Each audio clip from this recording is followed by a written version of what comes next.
আপনি কি জানেন আপনার বাড়ির আবর্জনা কোথায় যায়? না, জানেন না। যদি জানেন তাহলে আতকে উঠবেন। আমার পেছনে যেটা দেখছেন দাউ দাউ করে একটা পাহাড় জ্বলছে, সেটা আসলে একটা আবর্জনার পাহাড়।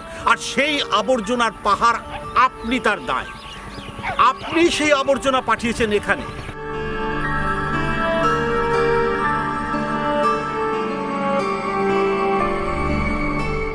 প্রতিদিন জড়ো হচ্ছে আপনার বাড়ির আবর্জনা এখানে, জ্বলে পুড়ে ছাই হচ্ছে। কি নেই এতে? ব্যাটারি, থার্মোকল, আবর্জনা সব পুড়ে যে বিষাক্ত গ্যাস বাতাসটাকে কলুষিত করছে।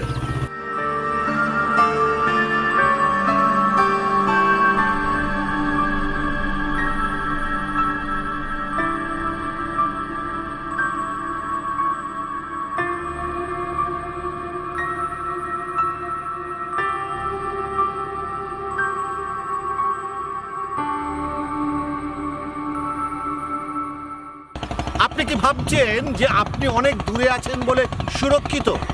না, কারণ আকাশ কোথাও থেমে নেই। আর এই সমস্ত আবর্জনা দূষিত হয়ে আস্তে আস্তে চলে যাচ্ছে মাটির নিচে, অর্থাৎ মাটির জল কিন্তু দূষিত হচ্ছে, আর সেটা কিন্তু আপনার এলাকা পর্যন্ত পৌঁছে যাচ্ছে। সুতরাং এই আবর্জনার পাহাড়কে একমাত্র আপনিই পারেন ঠেকাতে। কিভাবে? পরিকল্পনা।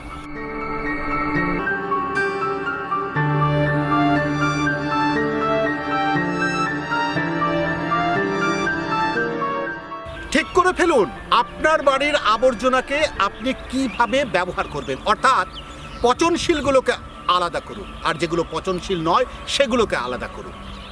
আমি বলছি এতে অনেকটাই রক্ষা পাবো আমরা।